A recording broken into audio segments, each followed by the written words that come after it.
রঘুনাথপুর শহরের পুলিশ থানা ঢিলছোড়া দূরত্বে বেসরকারি নার্সিংহোম সংলগ্ন এলাকায় ভয়াবহ অগ্নিকাণ্ড।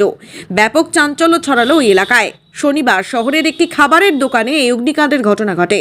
ঘটনার খবর পেয়ে ঘটনাস্থলে পৌঁছয় দমকলের ইঞ্জিন।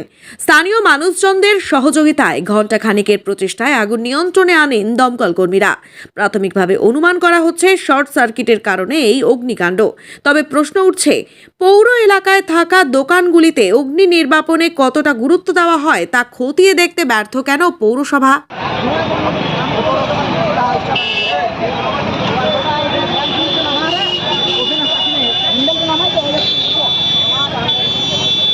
আমাদের ফায়ার ব্রিগেডও তো ব্রিগেড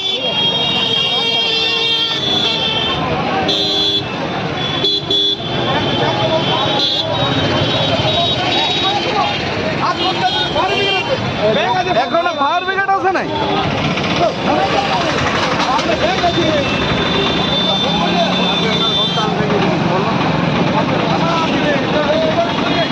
থানারও কিছুই নাই, ফায়ার ব্রিগেডেরও কিছুই নাই। ফায়ার ব্রিগেডের আধ ঘন্টা হয়ে গেল, আমরা কি দাঁড়ায় আধ ঘন্টা। ব্যাংক আছে সামনে, ব্যাংক চলে যাবে।